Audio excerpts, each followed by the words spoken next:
Hi అందరికీ నమస్కారం. మనతో పాటు ఇప్పుడు ప్రముఖ ఆధ్యాత్మికవేత్త జ్యోతిష్య పండితులు చేబిఎం కిరణ్ శర్మ గారు ఉన్నారు. సార్ని అడిగి ఒక విషయం గురించి, అంటే ప్రజెంట్ సోషల్ మీడియాలో కానీ ప్రజల్లో కానీ ఒక విషయం గట్టిగా నానుతుంది. అదేంటంటే క్షమాపణ అడిగిన తర్వాత కూడా ఆ వ్యక్తిని పదే పదే కొంతమంది ఎప్పుడూ కలవని వ్యక్తులు కూడా ఒక తాటిపైకి వచ్చి శివాజీని టార్గెట్ చేస్తున్నారు. నాగబాబు గారైనా, అనసూయ అయినా, ఆర్జీవి అయినా, ప్రకాష్ రాజ్ అయినా వీళ్ళు ఎప్పుడు విరుద్ధ భావాలు కలిగిన వాళ్ళు. ఇతని పైన అతను తప్పు అని మహిళా కమిషన్ ముందుకు కూడా వెళ్ళి ప్రాధాయపడి నేను ఇంకెప్పుడు ఇలా చెప్పను అని చెప్తున్నా కూడా పదే పదే ఆయన పైన దాడి చేస్తున్నారు. కానీ ప్రజల మద్దతు టోటల్ శివాజీకే దొరికింది. ఇలాంటి పరిస్థితుల్లో ఈ సమాజం కానీ సమాజాన్ని దృష్టిలో పెట్టుకోకుండా మాట్లాడుతున్న వీళ్ళ వ్యాఖ్యలపై వ్యాఖ్యానించడానికి కిరణ్ శర్మ గారు ఉన్నారు. సార్ని అడిగి మరిన్ని విషయాలు డీటెయిల్ కనుక్కుందాం. సార్ నమస్తే గురుజీ. నమస్తే అండి. అఖండ ఐశ్వర్యమస్తు. సార్ ఈ విషయం గురించి మీ స్పందన సార్. ఫస్ట్ ఆఫ్ ఆల్ ఏంటంటే అప్రిషియేట్ నేను శివాజీ గారిని నేను చాలా వేదికల మీద నేను అప్రిషియేట్ చేశాను. వారు కూడా నాకు కాల్ చేయడం జరిగింది, మంచిగా థ్యాంక్స్ గురుగారు అని చెప్పడం జరిగింది. I feel very happy. So that situation is very good. రెండవది, నేను శివాజీ గారికి మన టీవీ తరఫున చెప్పేది న్యూస్ ఒకటే అండి. అంటే ఒకవేళ సినిమాల గురించి తొక్కి పెట్టేస్తారేమో అన్నటువంటి భావన ఉంటే, ఇందాక సార్ గారు అన్నట్టుగా ప్రజల మద్దతు దాదాపుగా నాకు తెలిసి మీరు 99% గెలుచుకున్నారు. 99%. నేను కొన్ని ఛానల్లో ఇచ్చినటువంటి విషయాల్లో దాదాపుగా వాళ్ళు ఓటింగ్ పెడితే 95-96 మధ్యలో మీకు ఓటింగ్ మీకే వచ్చేసింది. అది నేను ప్రత్యక్షంగా దానినే సాక్ష్యం. రెండవది, మీ పేరు చెప్పిన తర్వాత నా పేరు గురుగారు మీరు కరెక్ట్ చెప్పారు, మీరు బాగా స్పందించారని చెప్పేసి నాకు కూడా కొంత పేరు రావడం, ఇప్పుడు కిరణ్ టీ వాళ్ళ దగ్గర నుంచి అది కొద్దిగా పతాక స్థాయికి చేరుకొని మీ గురించి కొన్ని ముఖ్యమైన విషయాలు చెప్పే ప్రయత్నం చేస్తాను నేను. ఒకటి, రైతు బిడ్డ. రైతు బిడ్డ అంటే చాలా గర్వం ఉంటుంది. గర్వం ఎటువంటి గర్వం అంటే భూమిని నమ్ముకొని బతుకుతాడు, అది గర్వం అంటే తప్ప ఇంకొకరిని విమర్శించి బతుకుతాను అన్నాడు, ఇంకొకరిని తొక్కి పెడతాను అటువంటి భావం లేదు. ఎవరైనా తొక్కి పెట్టాలనుకుంటే భూమిని నమ్ముకొని బతుకుతాను నేను. 30 ఎకరాల భూమి ఉంది, దున్నుకొని హాయిగా పండించుకుంటాడు, బతుకుతాడు. మీకేముందిరా, మీరు తోలుమంద నటన తప్ప ఇంకోటి లేదు.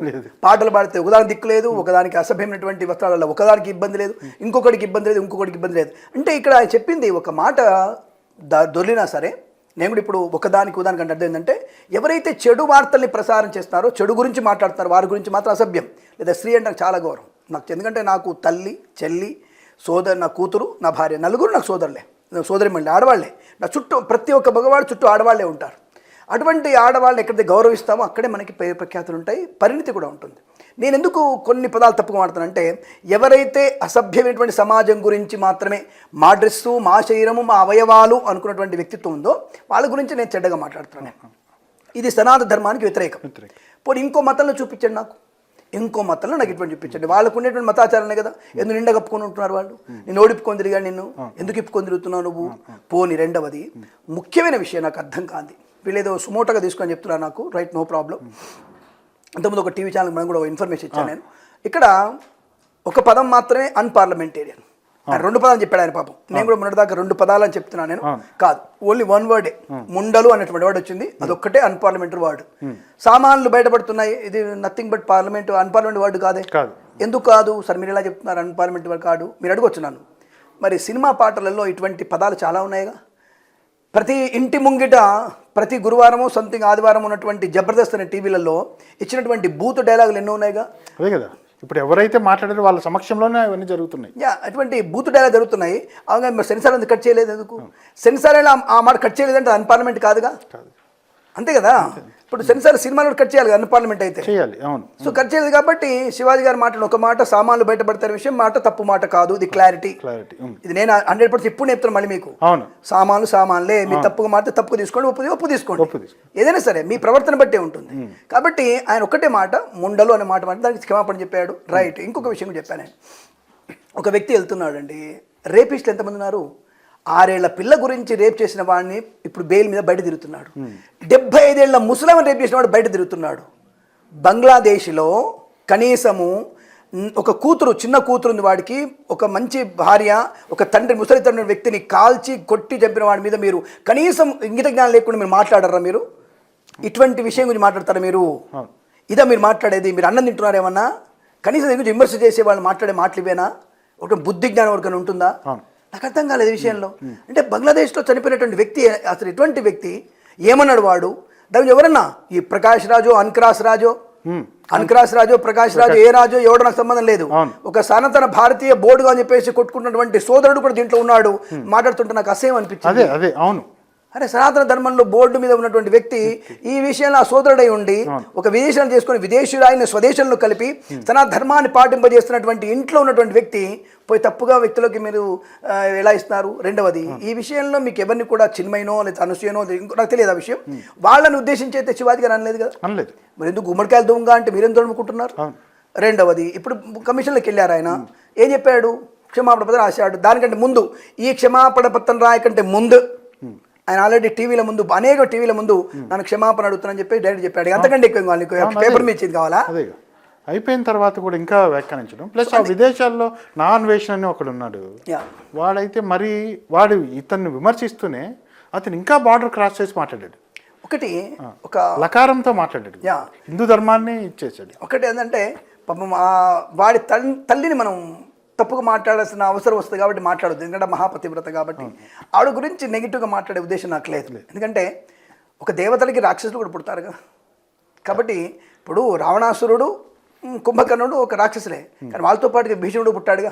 ఇప్పుడు రాక్షస పుత్రులుగా వాళ్ళు, అందులో వీడు రాక్షసుడికి పుట్టాడు. పాప మహాపతివ్రతకి రాక్షసుడు పుట్టాడు. కానీ ఇటువంటి రాక్షసుడికి అరే నా తల్లి పతివ్రత స్థానంలో ఉంది, ఆ పతివ్రత స్థానాల్లో ఉన్నటువంటి ద్రౌపది సీతమ్మ తల్లి కూడా ఆడదే, నా తల్లి లాంటి వాళ్ళే అనేటువంటి ఇంగిత జ్ఞానం వాడికి లేదు. మరి వాడి పుట్టుక గురించి మనం తప్పుగా మాడితే పాపం మహాతల్లి ఆవిడ అడగాల్సి వస్తుంది. కాబట్టి అటువంటి దుర్మార్గుణ్ణి మనం కనపడితే అవయవాలన్నీ కోసేసి, ప్రతి అవయవం కూడా కోసేసి నగ్నంగా, అర్ధనగ్నం కాదు నగ్నంగా నడి రోడ్డు మీద మనం కూర్చోబెట్టేటువంటి శిక్ష వాడికి సరైనదని చెప్తున్నాం.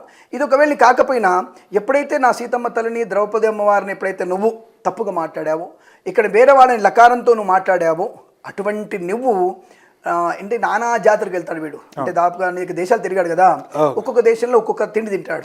పాప ఆ తిండి అంతా కూడా తిమ్మిరి ఎక్కుతుంది, దాన్ని తిమ్మిరి అంటారు దాన్ని. అంటే ఏ భోజనం సరిగా అవ్వక కిచిడి లాంటి తినేసి వాడు ఒకసారి మాంసం తిన్నాడు, ఒకసారి పశు మాంసం, ఆవు మాంసం, పంది మాంసం, ఎర్ర పంది మాంసం, నల్ల పంది మాంసం, తెల్ల పంది మాంసం, ఇలా అనేక పంది మాంసాలు తిని, గొర్రె మాంసాలు తిని, అనేక మనుషుల మాంసాలు తిని అనేక మందితో అన్య సంపర్కము చేసి, అరే నువ్వు అన్య సంపర్కము చేసి మగవాళ్లతో కూడా చేసి ఉంటావు నువ్వు. ఎందుకంటే అక్కడ కొన్ని దేశాల్లో మగవాళ్ళతో సంపర్కం చేస్తారు, ఇది గ్యారంటీ. జింబాంబే లాంటి చోట్ల, కెన్యాలో నువ్వే చెప్పావు విషయం, నీ యూట్యూబ్లోనే ఉంది అది. ఇక్కడ జెండర్ ఎంజాయ్ చేస్తారని చెప్పావు, అది నీ టీవీలో నీ దగ్గర చూసుకో. అటువంటి చోటు నువ్వు వెళ్ళావు, నేను జాగ్రత్తగా ఎందుకు వదిలిపెట్టాడు వాళ్ళు?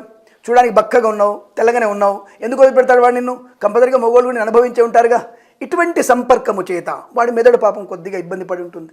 కాబట్టి అటువంటి వ్యక్తిని మనం వచ్చిన తర్వాత వాడుకుంటుంది. నేను భీమిలికి వెళ్ళి డైరెక్ట్గా నువ్వు భీమిలో ఒక పాత పడవ చూసుకొని దాచుకుంటే తప్ప నువ్వు 20 ఏళ్ళ వరకు నువ్వు బయటపడితే మాత్రం నేను గ్యారెంటీగా జగదాంబ సెంటర్లో అయినా సరే కొడతారా, లేదంటే నువ్వు హైదరాబాద్కి వచ్చేస్తే, నువ్వు భాగ్యనగరానికి వస్తే భాగ్యనగరంలో అమీర్పేట సెంటర్లో కూడా నేనే కొడతాను. నేను గ్యారెంటీ మాత్రం చెప్పదలుచుకున్నాను. నేను ఇంకోటి గురించి వీళ్ళందరూ మీకు సోషల్ మీడియాలో కానీ ప్రజలు కానీ మొత్తం మద్దతు తెలుపుతున్నా కూడా మహిళలే శివాజీ చెప్పింది కరెక్ట్ అంటున్నారు సామాన్య. కానీ వీళ్ళు సినిమా ఇండస్ట్రీలో శివాజీకి తోడుగా ఉండాల్సింది పోయి క్షమాపణ చెప్పాడు వదిలేయండి అని చెప్పాల్సింది పోయి వాళ్ళే వ్యతిరేకంగా మాట్లాడుతున్నారు. ఇప్పుడు కొన్ని అందరూ మనం కరెక్ట్ ఉన్నారు స్వామి. రాముడికి అందరు కరెక్ట్ ఎందుకుంటారు? ఇప్పుడు రాముడి తల్లికి కైకేయికి నిజంగా చెప్పాలంటే కైకేయికి రాముడు అంటే చాలా ఇష్టం, చాలా ఇష్టం అట. అటువంటి కైకేయి ఈమె చెప్పినటువంటి రక్కసి మాటలు విని నీ కొడుకును భరతుడిని పీఠం ఎక్కించు, లక్ష్మణుని పీఠం ఎక్కించు, నువ్వు వెళ్ళిపో పంపించేసి అని చెప్పినప్పుడు అటువంటి సమయంలో ఆ మాట విని రాముణ్ణి అడుగు పంపించేసింది. అంటే ఇక్కడ అటువంటి మహారామాయణంలోని అటువంటి జరిగితే ఇక్కడ ఉన్నటువంటి మన యొక్క మినీ రామాయణం, ఇది మన యొక్క TFC Telugu film industry, TFI, ఈ తెలుగు ఫిలిం ఇండస్ట్రీలో ఒక వ్యక్తి వెలుగుతున్నప్పుడు, అంటే ఒక వ్యక్తికి వెలుగుతున్నప్పుడు ఏదన్నా మనకి అంటే వీళ్ళు చాలా అంచనా ఉంటాయి వీళ్ళకి, అంటే కొద్ది వాళ్ళకి అంచనాలు ఉంటాయి. వీడు ఎక్కడ డైవర్ట్ అవుతున్నాడు, ఎక్కడ బయటకు వస్తాడు, ఎక్కడ బయటకు వస్తే మనకి ఇబ్బంది అవుతున్న విషయం వీళ్ళు ముందే అంచనా వేసేసి ఎవరెవరిని నటుల్ని భూస్థాపితం చేయాలి, ఎవరెవరిని పక్క జరిపేయాల విషయం కొంతమందికి కుయుక్తులు చాలా ఉంటాయి. అటువంటి కుయుక్తులు వీడు ఈ శివాజీ గారు అనుభవించారు, అప్పటికి తెలిసిపోయింది దానికి. అందుకని అన్నాడు ఆయన, నాకు సినిమాలు రాకుండా చేయొచ్చు, అంతకంటే ఏం చేయలేరు కదా అన్నాడు. అంటే వీళ్ళకి ఏంటంటే వీడి స్థాయి పైకి వచ్చేస్తే ఇప్పుడు ప్రజల్లో వచ్చిన గౌరవం వాళ్ళు ఎక్స్పెక్ట్ చేయాలి. వీళ్ళు ప్రజల్లో ఇంత తనకి మంచి గౌరవం, మంచి స్థానం వచ్చి ఎక్స్పెక్ట్ చేయలేదు. ఇటువంటి మంచి పనులే ఒక మనిషిని ఉప ముఖ్యమంత్రిని చేయగలుగుతాయి, ముఖ్యమంత్రిని చేయగలుగుతాయి. కరెక్ట్గా చెప్పి ఇది గుర్తుపెట్టుకోండి. అది నీ ఇంట్లో సాక్ష్యం ఉంది, నీ ఇంట్లో ఇటువంటి ఉదాహరణ ఉన్నాయి. మీ ఇంట్లోనే సోదరుడు పడిన మాటలు గుర్తెచ్చుకోండి ఒకసారి.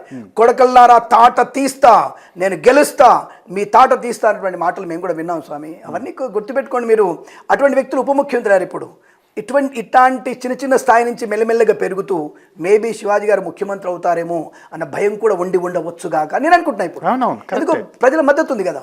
దాదాపు నాకు తెలిసినంత వరకు 2 రాష్ట్రాల్లో ఆయనకున్నటువంటి విజువల్ అంటే మనం చూస్తే అంటే ఛానల్స్ చూస్తే దాదాపు ఇప్పటికీ 1 కోటి మంది ఆయనకు సపోర్ట్ ఉన్నారు. ఇప్పుడు మినిమం తెలుగు రాష్ట్రాల్లో 1 కోటి మంది ఉన్నారు. 1 కోటి మంది. ఒక ఎమ్మెల్యేకి ఎంత కావాలి స్వామి గెలవడానికి? 4 లక్షలు. After all 4 lakhs maximum. నీకు ఆంధ్రాలో గెలిచినటువంటి వ్యక్తులు 7 లక్షలనే గెలిచారు, అంతకంటే గెలవలే. ఆయన 1 కోటి మంది సపోర్ట్ ఉన్నారు ఆయనకి.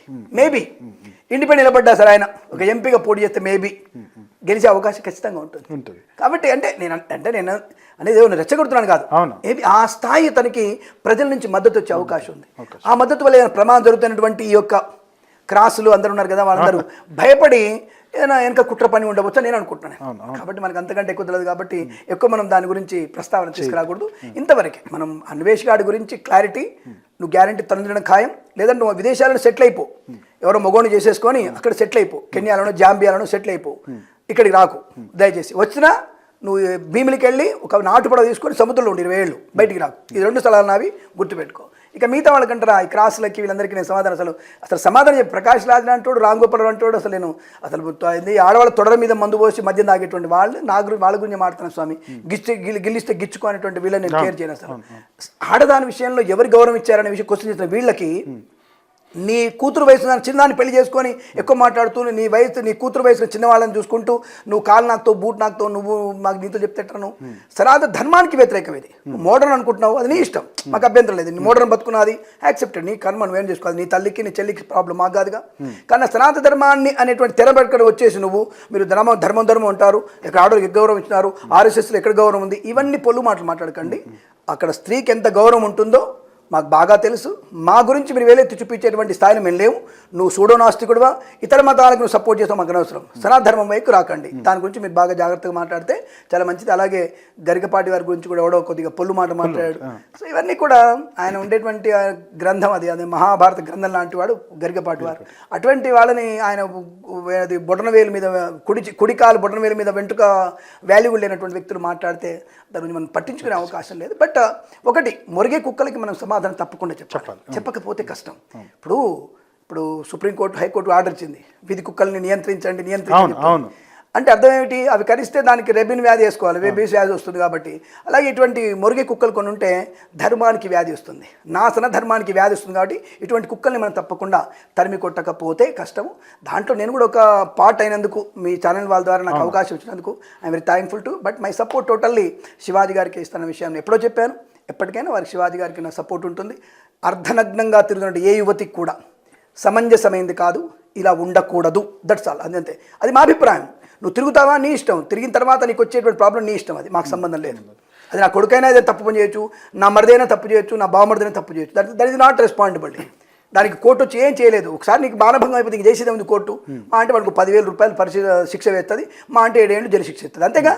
లేదంటే నాలాంటి డబుల్ పవర్ఫుల్ అనుకో 10 లక్షలు పడేసి బెయిల్ తెచ్చుకుంటాడు. ఏం చేస్తాడు? అది ఏం చేయాలి? ఆ కేసు అయిపోయేంత వరకు మీ మనోడు పెళ్ళి అవుతుంది. ఆ కేసు పూర్తవ్వాలంటే, మానభంగం కేసు పూర్తవ్వాలంటే నా మనోడికి పెళ్ళి అయిపోతుంది. ఇది డేర్గా ఉన్నాం మనం. లేదంటే కోర్టులో ఉన్నటువంటి న్యాయమూర్తులు కూడా మీరు తప్పు చేశారు కదా, మీ దేవుడిని దండం పెట్టుకొని చెప్తారు, జాగ్రత్త. ఆ దేవుడిని దండం పెట్టుకుంటారు, విష్ణుమూర్తి దండం పెట్టుకోండి, శివుడు దండం పెట్టుకుంటారు. కాబట్టి అది ఇంకా హ్యాపీ మాకు. తిరగబడితే సనాధర్మం తిరగబడితే ప్రమాదం. కాబట్టి ఇతర మతాల వాళ్ళు జాగ్రత్తగా ఉండండి, మా దగ్గర రాకండి, మేము మీ దగ్గరికి వచ్చే ప్రయత్నం చేయం. మా గురించి చిలువల్పలో పలికేటువంటి స్తోమత కానీ అర్హత మీకు లేదు. అది సినిమా వాడు కానీ, బయటోడు కానీ, నా అన్వేష్ గాడు కానీ, నా వేస్ట్ గాళ్ళు ఎవరైనా సరే దానికి ఎటువంటి అవకాశం లేని విషయాన్ని గట్టిగా చెప్పదలుచుకున్నాను నేను. ఫైనల్గా ఈ అంశం ఎలా ముగిస్తే ఇండస్ట్రీగా మాట్లాడే వాళ్ళు బాగుంటుంది గురుగారు? అసలు యాక్చువల్గా ముగిసిపోయిన దాన్ని వాళ్ళ ఉనికి కోసం తపన పడుతున్నారు. ఓకే, వీళ్ళకి తెర వెనక వీళ్ళకి ఏమి ప్రాధాన్యత లేదు కదా. ఏదన్నా ఒకటి గెలుక్కుంటే మనకి ప్రాధాన్యత వస్తుందని చెప్పేసి ఇప్పుడు కొన్ని రావట్లేదు, అవకాశాలు రావట్లేదు. ఇప్పుడు ఎవరు మాట్లాడుతున్న ఆడవాళ్ళు, వాళ్ళకి అవకాశాలు రావట్లేదు. వాళ్ళు ఒకసారి గెలుక్కుంటే కానీ అవకాశాలు బయటకు వస్తున్న భావన కావచ్చు. కొంతమందికి ఇప్పుడు సినిమాలు లేవు, ఏదో క్రాసులు అట్లాంటి వాటికి ఇప్పుడు సినిమాలు లేవు. ఇంకో ఆయనకైతే అసలు పార్టీలో ఉనికి లేదు, ఇంట్లో ఉనికి లేదు, రెండింటిలో ఉనికి లేదు ఆయనకి. కాబట్టి అటువంటి వాళ్ళు ఉనికి కోసం మాట్లాడుతున్నారు తప్ప శివాజీ గారు ఆల్రెడీ విషయాన్ని క్లోజ్ చేశాడు. దాని గురించి మనం పట్టించుకోవద్దు. ఇక మీద మనం కూడా ఇవన్నీ క్లోజ్ చేసేసి సంతోషంగా మన పనులు మనం చేసుకుంటే హ్యాపీగా ఉండవచ్చు. నో టెన్షన్, అది గుర్తుపెట్టుకోండి. ఇంతటితో దీన్ని ఆపేస్తేనే మంచిదని నా అభిప్రాయం కూడా. ఆల్రెడీ శివాజీ గారు ఆపేశారు. తప్పకుండా గురుగారు, ధర్మం గురించి కానీ సనాతన ధర్మం గురించి కానీ మాట్లాడడానికి భయపడే రోజుల్లో, ఎవరేమనుకుంటారనే రోజుల్లో మీ గలం ధర్మం కోసం గట్టిగా వినిపించినందుకు ధన్యవాదాలు గురించి. సంతోషం స్వామి, ధన్యవాదాలు.